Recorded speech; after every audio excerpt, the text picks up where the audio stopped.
Hello, and welcome back to The Director's Cut, brought to you by the Directors Guild of America.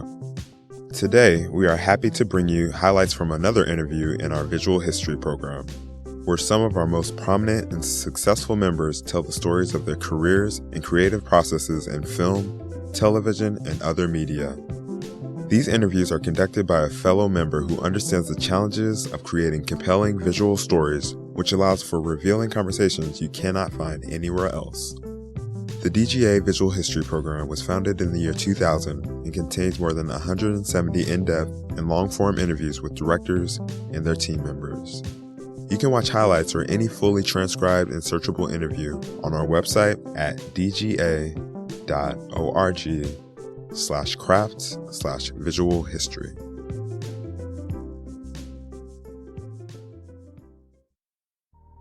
Today's featured director is television sitcom legend James Burrows. With more than 40 years directing many of the most critically acclaimed and audience-beloved sitcoms of all time, James Burrows is considered the modern master of the sophisticated comedy. Among his many accomplishments, Burrows may be best known as the co-creator and director of nearly every episode of the series Cheers. He has directed the pilots for more than 50 television series, many of which have gained iconic status in TV history, including Taxi, Cheers, Frasier, Friends, Will and Grace, 2.5 Men, and The Big Bang Theory. He has directed episodes of more than 100 series total, and recently directed his 1,000th episode of television. Nominated 21 times for a DGA award and 43 times for a Primetime Emmy award as both director and executive producer, Burrows won the DGA award for Outstanding Directorial Achievement in Comedy Series 4 times, twice for Cheers and once each for Frasier and Will and Grace. He also won the Primetime Emmy Award for directing a total of 5 times. In 2014, the DGA bestowed upon him one of the 2 inaugural Lifetime Achievement Awards in television direction, along with Robert Butler. Please enjoy listening to highlights of the Visual History program interview with James Burrows, conducted by his friend and fellow director, Michael Lembeck.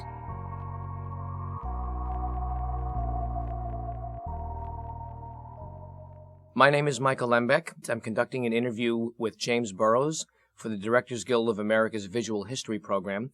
We are at the DGA here in Los Angeles, and my card is being held by James Burrows. He's my cue card man. Now he's going to come over and he's going to do this. Please give your full name at birth, nickname. James Burrows. No nickname. L.A., California. Which is the answer to city and state of birth? Mm-hmm. You're born in L.A., not in New York? No. Well, I grew up in the city, but I wasn't born there. How long did you live here before you moved to New York? We lived here about 5 years. Were you here because of Dad's work? Yeah. My father was writing for radio, writing Joan Davis show, writing Duffy's Tavern, writing, doing his show called Breakfast with Burrows. He was out here. He came out in the 30s and, worked selling jokes and stuff like that, and then got a gig on a radio show and was here till 45 when my parents had divorced and my mom moved back to New York and he came back to New York. Do you have earliest memories of Dad taking you to the theater at a very young age, and if it had an impact on you or not? I remember him taking me to see rehearsals for Guys and Dolls, and I remember me going to the theater when I was young, and I went to see Peter Pan with Jean Arthur, not the musical, the stage play, and where I saw Where's Charlie. So I was in New York. That was it, and that was the preeminent form of entertainment. Television had not come in yet, really, in a major way. So I was trundled off to the theater mainly by my mother, and I would go occasionally to rehearsals with my dad. Did you find theater or theatrical people any different than other people in your life when you met them, when you hung out backstage with them, when they came to your house? No, I was Abe's kid, so those were my father's friends, and I don't think you equate it when you grow up and you have those friends. I think it's a totally different ball game. They were. My father used to have New Year's Eve parties with Truman Capote and Edward Albee, and I once remember sitting at a table with a very tipsy John Steinbeck, taking out his Nobel Prize speech that he carried in his pocket and showing it to me. So, I mean, back then I was not impressed because I really didn't know who these people were. So for you, it's normal New York background, stoop ball, punch ball, going to public school? Public school. Public school? Yeah. Right. And when you matriculated into the upper grades, be they high school or college, you did not have a design on the theater yet. Is this correct? I had no designs on the theater because my father was a legend in New York City, and growing up with a legend as a dad, if you have any kind of sechel about you, you don't want to be in the same business because it's too difficult for you as a kid in your mind, to ever surpass him or even be in the same field. So New York will always be Abe's town. It's amazing to me. I still, if I want theater tickets, I'm Abe's kid. Still? Yeah, I'm Abe's kid. Well, there's something really charming about it. I know. I used to know most of the box office guys. Okay, so I was going to ask you, what is it that happened at Yale? What was the epiphany there? So I went to the Yale School of Drama, and I went as a playwright. I got in through my father, and I never realized what my dad did. I used to go to rehearsals, never realized what he did. And then as a playwright, you have to take directing. So I took directing with Nikos Sakharopoulos, who's famous East Coast, Williamstown, stuff like that. And all of a sudden I said, "Oh my God, I can do that." I never realizing that's what my father did, because Abe was a writer-director, so when I used to watch Abe work, he was always rewriting. I didn't necessarily know he was giving, what the blocking was or anything like that.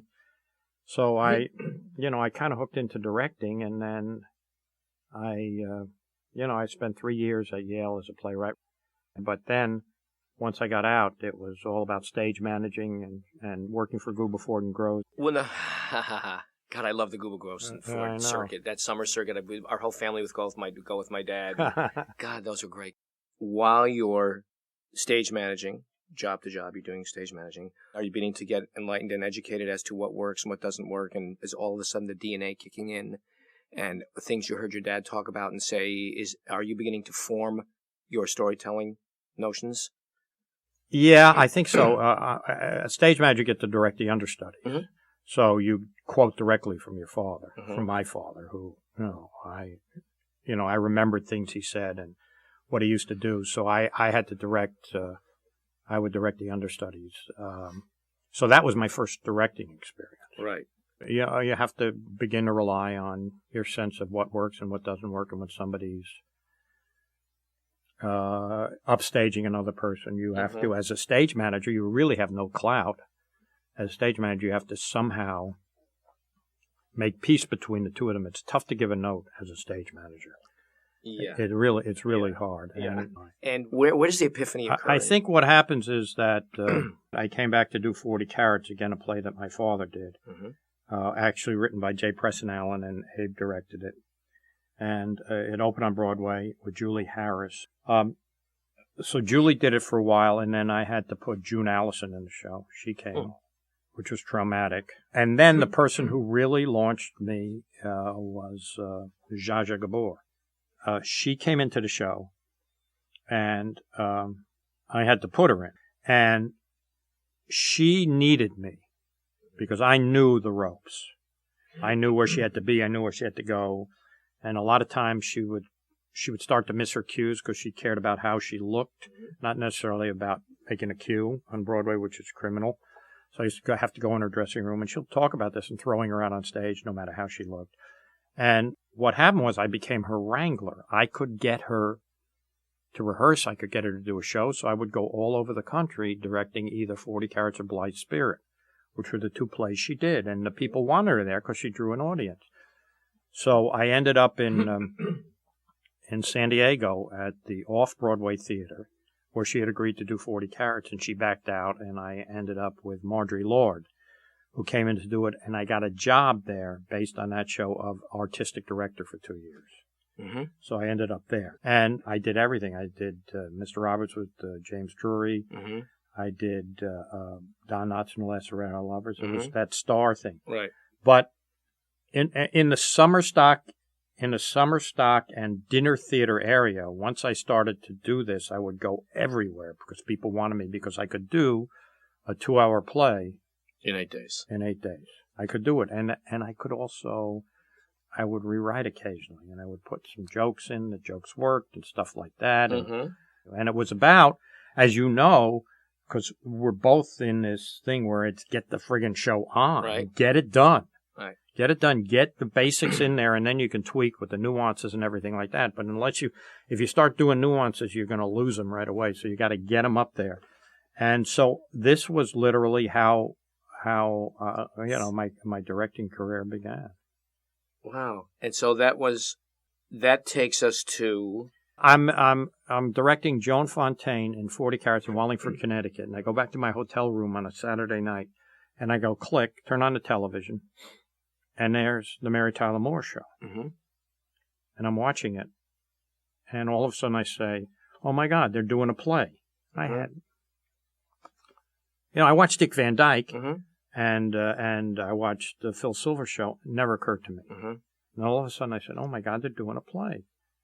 So I sit down and I write myself a letter, and I come home from that, and there's a letter from Grant Tinker saying, "We received your letter. We're very interested in theatrical directors. We're going from the Mary Tyler Moore and the Newhart Show, which they were doing, those two shows, to we're adding the Rhoda Show and we're adding the Paul Sand Show, 2 more sitcoms, and we're interested in theatrical directors." So I called him up, and he said I could come out to California, and I could observe and watch, and I would get to do 1 show. So I came out. It was a paid intern, and I started to watch. I started on the Newhart Show watching. I started in the last row of the audience. Right. Every week I worked my way down a row, but I was the only observer, and on the 5th show, Robert Moore was the director, and Bob was in the original Cactus Flower, and I knew him. And, he was rehearsing a scene, and then he took a break, and I walked down. I said hello to him, and I said, I don't know why. I think it would be funnier if Bob was over here when he said that. Well, that's pretty brave. I know. That's pretty but I knew Bob, and it was not it was not a criticism. It's just, maybe you can use this. And we'll go to lunch. I get a call from Grant Tinker saying, "You're not watching the Newhart Show anymore. You're being moved to the Mary Tyler Moore Show." Bob was, didn't like the fact that this Pisha, I was 34 then, this Pisha was so. To this day, Bob and I are really good friends. We've become very good friends because I did 10 of his shows. So I go over to the Mary Tyler Moore Show, which is just beginning because Newhart started early, and I get there and I'm introduced to Jay Sandrich. And I meet him. He's very sweet. Any questions, I meet him. And so we started to hang out together and become really good friends. And to this day, he's still my great friend, and he's my mentor. You've spoken about Jay often, and out in life when we speak, you speak of Jay often. What would you say is the main thing that Jay taught you? Jay taught me to express myself. Jay taught me to say what you feel. Jay taught me not to be intimidated. Jay taught me, do not worry about your next job. You have to, sitcom directors are not traffic cops. We have stuff to say. And Jay taught me that, and it's been my philosophy my whole life and what I try to imbue to other directors.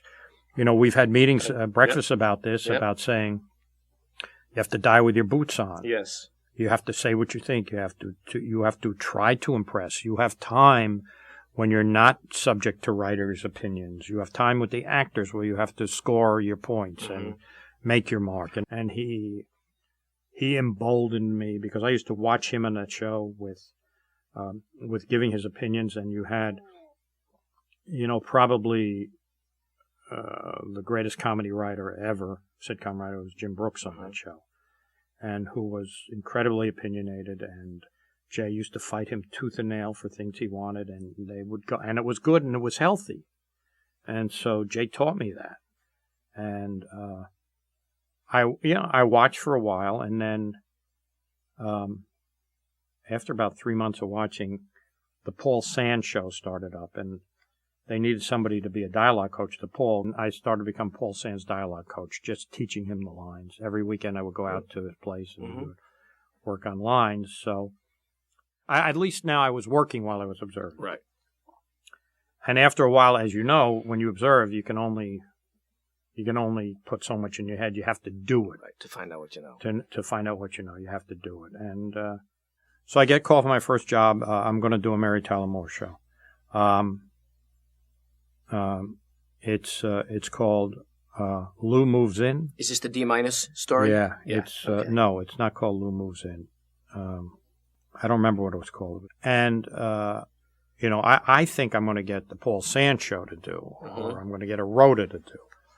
But I get this show, and I read it about 9 times before the reading, and I'm going, And then we go to the table and we read it, and it's just terrible. And I say to Artie Price, who was then Grant Tinker's partner, I said, in a sea of Danish, I get a bagel. Right, that's right. You've been quoted many times. Yes, I know. Right. And so back in those days, after the reading, you went and rehearsed. Mm-hmm. So we went down on stage right after the reading, and I rehearsed Act 1, and it was just, I knew it was going to be totally rewritten. So I'm rehearsing this act, and Mary's unhappy, Ed's unhappy, and I'm this poor kid trying to get them to rehearse. And I'm quoting everything. I'm quoting Chekhov. I'm quoting Stanislavski. I'm trying to do anything to get them, because I think the emotions in the show are going to be pretty similar, and what Lou's feeling and what Mary's feeling about Lou moving upstairs. Therefore, she's close to him at work and she's close to him at home. And so I'm doing this, and and I don't know what they're thinking, but. So immediately we go to lunch, and immediately after lunch, the whole new first act comes down. So I got to reblock it. So I'm treading water. I'm doing I'm invoking anything I can, and the run-throughs back then with were almost 2 hours, because Jim Brooks, the genius that he was, he would rewrite. And I had watched him long enough to know I was not threatened. I was not threatened by that. I knew what his genius was, and still is. And so that would happen, and then, camera day happened, and I remember being asked by the AD if I wanted any help with my cameras, and I said, no, I gotta do it myself. And I learned a few lessons. I had at one point Mary... I had to figure out, Mary wanted to make a gesture and, with her arms. And I said, can you do it? Because I have a close-up camera on you. Can you do it here? And she said, don't restrict me. Mm-hmm. So I had to figure out a way to, and the cameras were not as facile back then. Mm-hmm. So anyway, the shows used to start at 7:30 then. And at 7 o'clock, I was pacing backstage. And Mary Tyler Moore came up to me and said, we feel our investment in you has worked out. Oh, what an emotional moment for you. It was a great experience. And the minute that next Monday, they offered me 2 Newharts, they offered me a Rhoda, they offered me a Paul Sand, and I was on my way.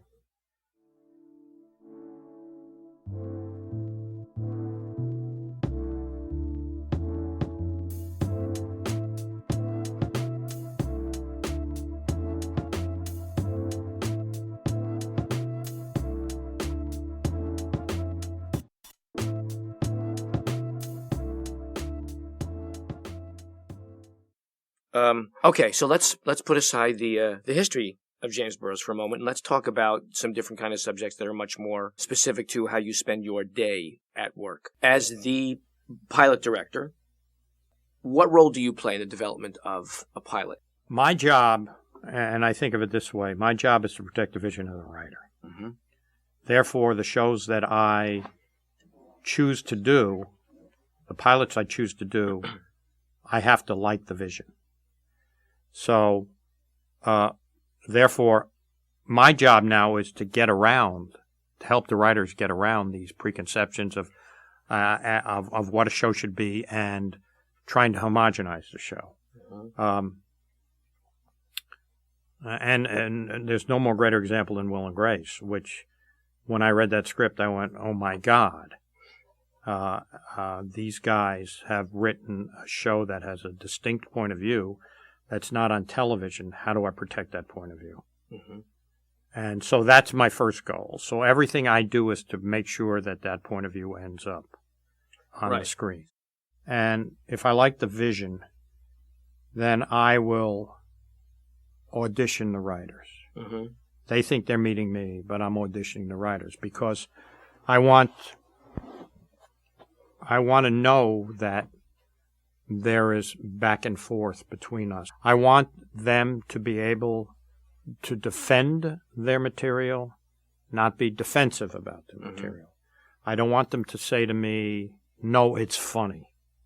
I don't want to hear those words. If I hear those words, I don't want to, or, if I hear the words, no, we know what we want to do. I don't want that.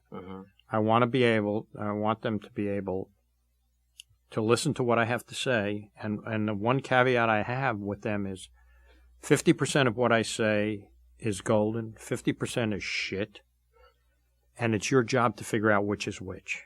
Because I don't necessarily know. I don't have writer's logic. I have ideas, a lot of ideas, and I'll throw them out there. But consider them. If you don't have to do them all. Right. If you have a better way to do it, fine. But don't tell me, no, our ways. No, we're not going to think about your ideas. That's what I require from my writers. And what works the best? What has proven to work the best when communicating with writers? Well, if I see you can watch them and you start throwing out ideas, and if you see the head go like that, maybe you got to them, and that's what I'm looking for. I'm looking for the consideration. I don't want to screw up their vision, but I want them to go, that may be a better way to tell the story. I mean, in the pilot of Will and Grace, there was a scene where Will goes running down to the courthouse to talk Grace out of a marriage or something like that. And I said to the guys, I think we've seen that scene. Maybe you want to do where they get angry at one another. Because Will says, don't marry him, and Grace says, screw you, and does it. And then Grace, because she says screw you, feels bad, so she goes back to Will. So you have that dynamic rather than the typical courthouse. I mean, they took that suggestion, and the pilot, I think, was better because of those moments. The great thing about that show was it was like Third Rock. It was a fantasy. Will and Grace is a fantasy. It's a fairy tale, literally and figuratively. It was a show that was not of the earth because it was hyper reality, and so that was great in dealing with the subject matter of a homosexual in the lead and his buddy who screwed every guy in New York but was innocent, and a fairy godmother in Megan who was, so everything, the most grounded character, the most normal character was Messing, who was playing a neurotic Jew, and Eric grounded his character, yet he was a bit of a fairy tale too. So that's what was great about that show. We did shit on that show that was not realistic. Jack, Sean used to make those entrances doing cartwheels. It was not realistic, but we got away with it because it was hyper. Yeah. It was hyper reality. That's why I did every show, because I was working in a milieu and with characters I had never worked with before. Yeah. I want to move forward, but I want to move back first, which is I want to talk about Cheers. How involved were you in the creating of that? We were, Glenn and Les Charles and myself we were all on the Phyllis Show in 1975. They were story editors. I was a director. we met then. Then in '78 we were reunited. They were producers of Taxi, and I was a director. And we had the same agent, Bob Broder, and I got Bob because he was Jay's agent, and I figured Jay Sanders gets every pilot in the world, I'll get. So anyway, so Bob wanted us to do a show together, and we liked one another, so we talked about this show. Faulty Towers was our favorite show, and so we decided to set the show in a hotel. And then we then decided maybe a bar on the way from Vegas in Barstow, and then we decided a sports bar, and then we went to Boston, and then we decided Tracy Hepburn at the core of the show. Anyway, so that was the only show I've ever taken created by credit. Right, but that's exactly that. What you just described, that development process, is fascinating to me. And it took you ultimately where? It took me to bar in Boston. A bar in Boston, because it became. Well, the Vegas bar, the Barstow bar was people going from and coming to Vegas. Mm-hmm. So we thought we'd get interesting types there. But we were all sports fans. We decided a sports bar. We thought an ex-alcoholic wide receiver, Sam Malone was originally a wide receiver for the Patriots. We thought it was interesting that the first conception of Sam was that he was working for a woman, which is what happened when Kirsty took over. Mm-hmm. But the boys, God love them, the most influential people in my life were Glenn Les Charles. We talked about the characters, the coach, the waitress, Carla, the guy, George, or Norm. He was originally called George. George Wendt was originally called George. Norm at the end of the bar. And they went off. We talked about, what with it. They went off and they wrote a script. And I came back from my honeymoon, and the script showed up, and I read the script, and I called the boys, and I said, you brought radio back to television. What they did was, it was a show about people who came in the bar and talked. So you could literally do the show on radio, and it would have been a big hit. Mm-hmm. They took the character of Sam working for a woman and created this wonderful character about the student, this teaching assistant who came in and was marooned in the bar. Mm-hmm. And we went through about 6 months of auditions. Wow. Finding people. I knew about Ted Danson because he had read for Best of the West. Mm-hmm. And so I was one of his big champions. And Shelley Long, everybody had tried to get Shelley Long to do pilots, and she wouldn't do it. The character of Coach was originally given to Robert Prosky, but he didn't want to relocate from Washington. Mm-hmm. And we always had Rhea in mind for Carla because she was on Taxi playing, of course, Xena. Yeah. So it was great, and we spent 6 months casting. We had the final audition. Instead of being in the studios in the network's green room or wherever they had, we got a bar set that was on Bosom Buddies and had a catered lunch and invited the network and the studio to see these three couples audition for Sam and Diane. You had Fred Dreyer and Julia Duffy, William Devane and Lisa Eichhorn, and Ted and Shelley. And the person who was perfect for Sam Malone, well, it was Sam Harrison originally. Sam Malone was Fred Dreyer. He was that character because Fred was a defensive end. Mm-hmm. So all three couples had different personalities, different things that made them funny. They were all great, but the upside was Ted and Shelley. You filmed the scenes? No, we never filmed them. You just showed them?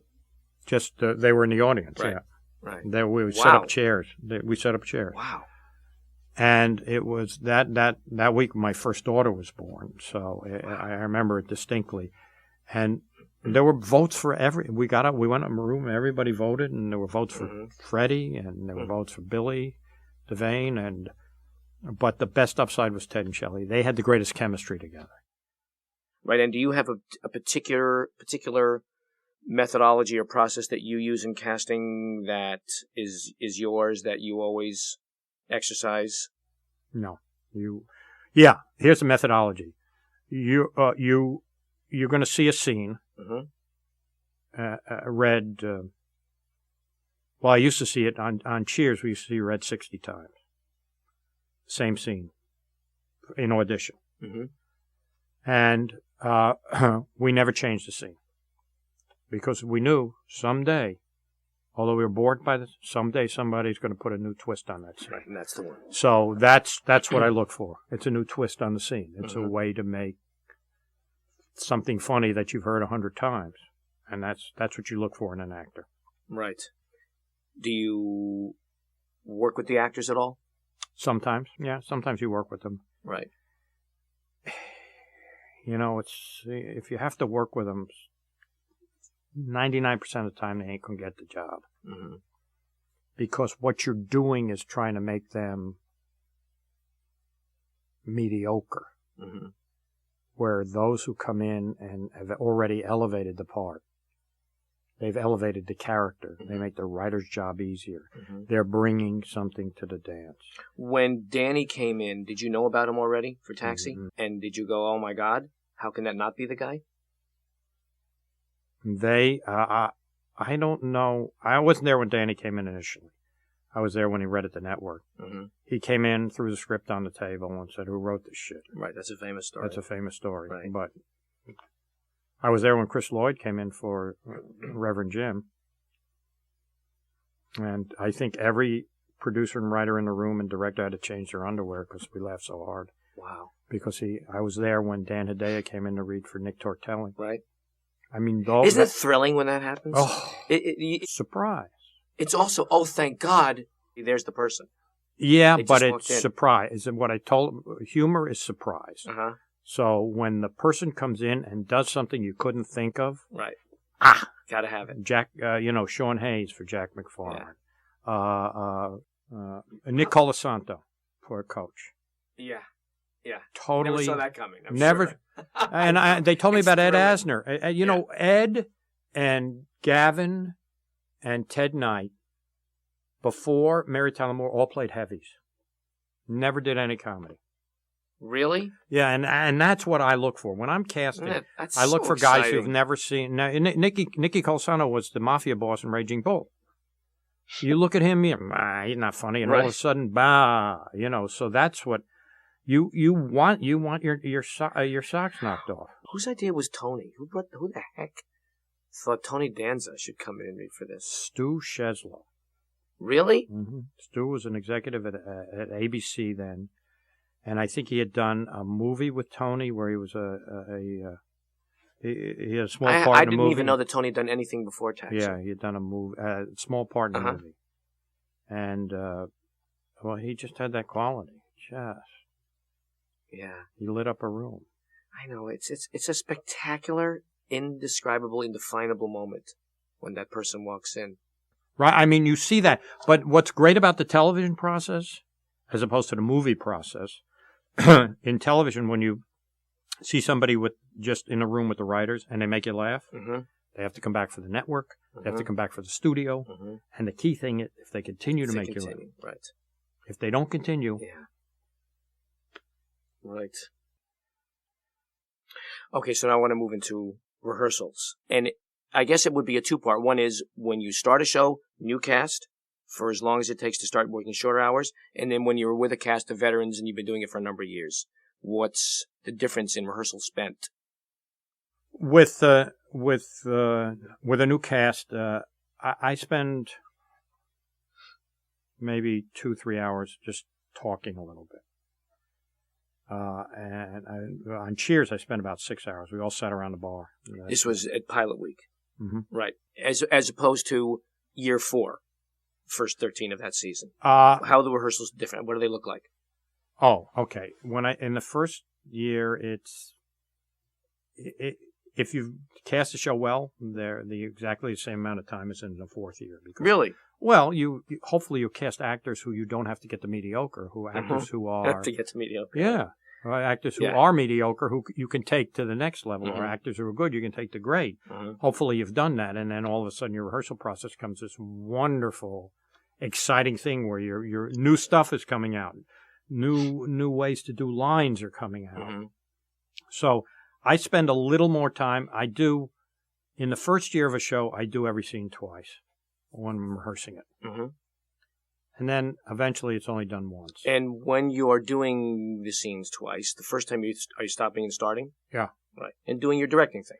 Yeah, but I'm an editor. Mm-hmm. I'm a guy who you act for me and I'll tell you what's good. Mm-hmm. And as they do that, ideas occur to you that Mm-hmm. you throw in. Mm-hmm. But that's what you want. You don't want to come in and you've had little stick figures at night and you move them around. You don't want to have any preconception, or Right. I don't, where the actor should be. Right.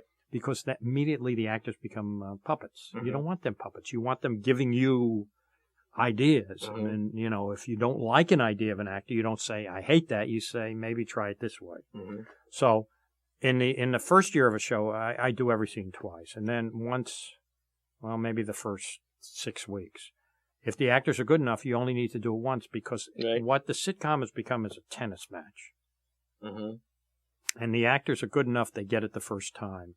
So when I say tennis match, it means that the writers write a script, and I think of it as a tennis ball, and they hit it to the actors at the reading. The actors read it and hit it back to them after the reading. The writers rewrite based on the reading, hit the tennis ball back to the actors, and I run through the new version, and then we hit the tennis ball back to them. So the longer it takes you hit the tennis ball back, the less time you have of perfecting the show. And the thing that will slow me down is actors' questions. Mm-hmm. Sometimes actors will ask questions that they like to hear themselves ask, so you have to be discerning when they're asking you a concrete question, or were they asking when they like to hear talks. Mm-hmm. You're a psychiatrist. You're a manipulator. I am a manipulator. Mm-hmm. I'm good. So, again, it's a collaborative process with the writers. It's not enemy and friend. It's collaborative. You're trying to make it better, and you're trying to do it as fast as possible, because you can get the nuance when you know what the emotion is, but you can't get the nuance if the emotion is wrong in the scene. So you got to get the emotion right. Then you work on the nuance. The actors are usually good with nuance. They'll work at it at home and stuff like that. So if you start working on nuance and the emotion isn't right, you've wasted time. What is it about working in the theater that prepares the director better for communicating to actors and helping them invest in what it is the author's intent is? Do you believe that that's true? Yeah, it is an advantage when you talk to actors. I think that if you come out of film, there's more technical expertise that you know. But if you come from the theater, that technical expertise you don't really need. Mm-hmm. At least the theater I do. I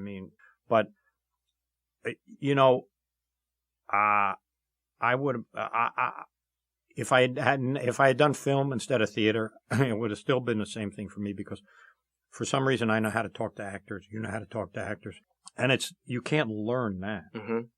You just can't learn that. You can perfect that and hone that and put more into that, get more experience of how to do that, tell more stories. There are ways, you have to be a psychiatrist. It's all about manipulation.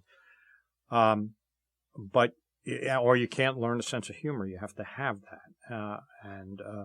So that's what I guess I had, and the theater brought that out in me. But you can certainly learn the technical stuff. Mm-hmm. You can learn how to move cameras, but you can't learn how to talk to actors. But there's something about the communal feeling of a play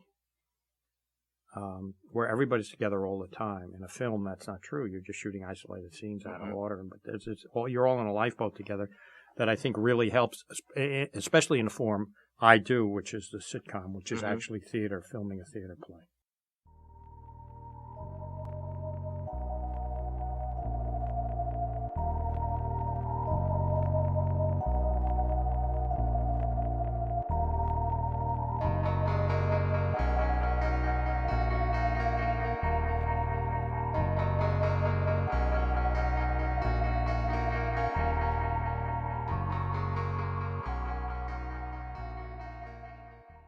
You talk about it's really the words. It's the words, and that sometimes when you walk just behind cameras and listen. And I've seen you at table reads in which you never look up. I just see you listening. You're not looking at the actors. You're just listening. And when you talk about it's the words, are you talking about storytelling? Are you talking about literally the text moving the story forward, or something else? No, it's all about hooking the audience, and you hook the audience with compassion, and it was something I learned not necessarily from my father as much as from the Charles brothers when working on Cheers. What a scene must do and how a scene must advance a story. And in hindsight, I went back to, in the numerous times I've seen Guys and Dolls, I'm amazed on how every scene in that piece advances the plot. And if you don't advance the plot, there's no sense in having the scene. So that was taught to me by Glenn and Les, because when I directed Cheers, I would stay for all rewrites. At 10 o'clock, I would go home because I had to get up early with the actors. But I would hear them talking and about how to advance the story, how to be compassionate, how to make an actor likable, how to make an actor dislikable, and then have a rapprochement at the end of the show where he becomes likable, and how that's more interesting than him being likable the whole show. So all that stuff, I'm sure my father said. I don't think he ever said it to me, and he never said it to actors. It was always a manipulation to get him that way, or he would change a line to rewrite it to make it more palatable or make it more sympathetic. So, that was when I listen, I try to hear. I don't worry about jokes because all those guys can write jokes. It's just I worry about them telling a good story and advancing the plot. Right. So therefore, when you've been quoted before talking about the words, it's the words. You're talking about story. It's the words. It's the words in all rehearsals and readings and stuff like that. And when it's in front of the audience, you have to have those beats down already. Mm-hmm. And then when I walk behind the cameras, I'm listening for the rhythms. I'm listening to make sure that there are the correct rhythms, and then I'm also listening for actors. If they go up in a line or something like that, you want to be right there. You want to be right there to say, but let's back it up so that they don't screw up a joke. Because if they screw up a joke and the audience hears half the joke, it ain't going to be as funny. Because humor is surprise. It's 90% surprise.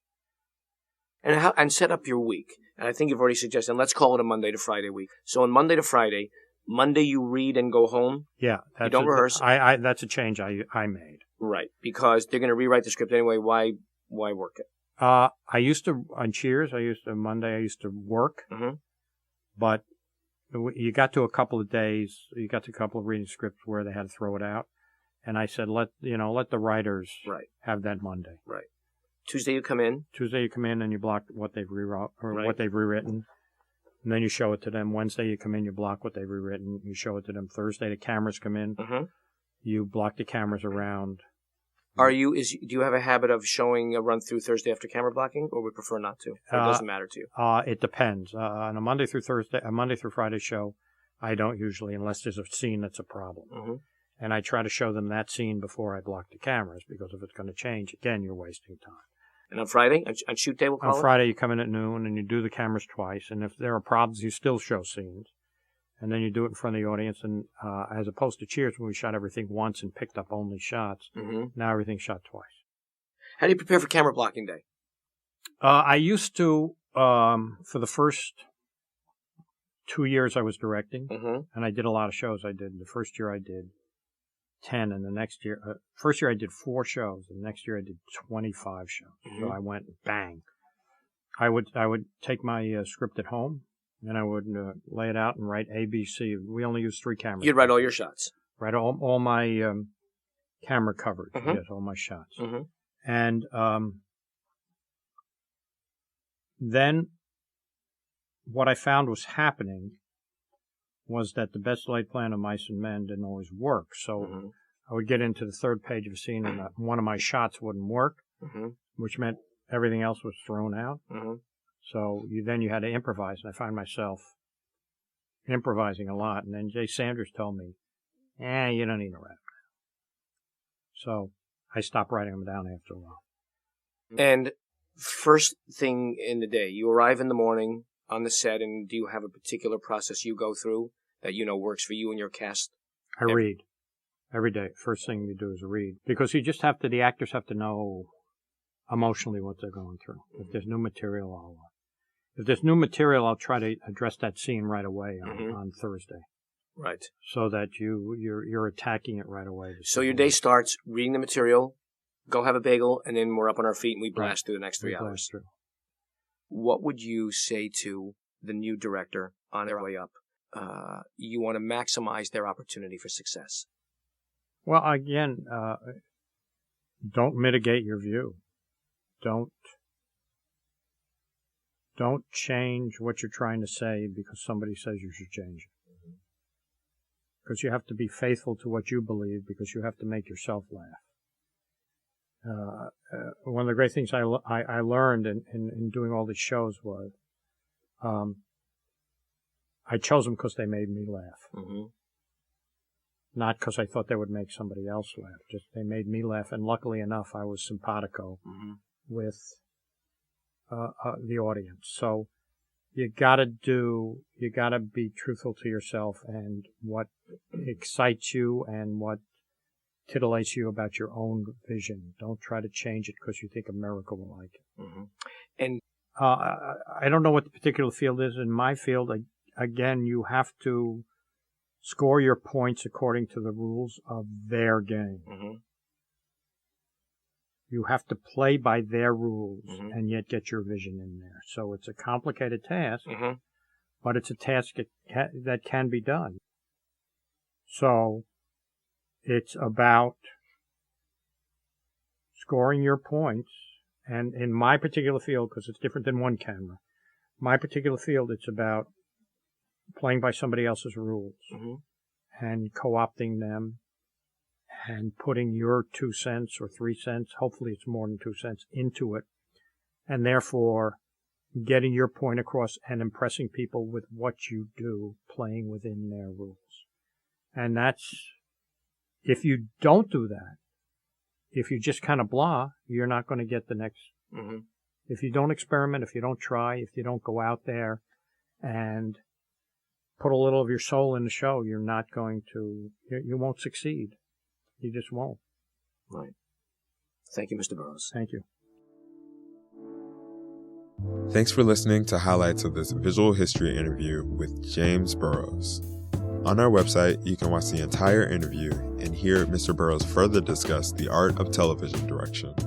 You can also explore the entire public collection of our visual history program, so check it all out at dga.org/crafts/visual history. If you're enjoying The Director's Cut, please subscribe to it on iTunes or our SoundCloud page so you won't miss an episode. And if you liked this episode, please leave us a review. We'd love to hear your feedback. Thanks for listening and have a great week. This podcast is produced by the Directors Guild of America. Music is by Dan Wally.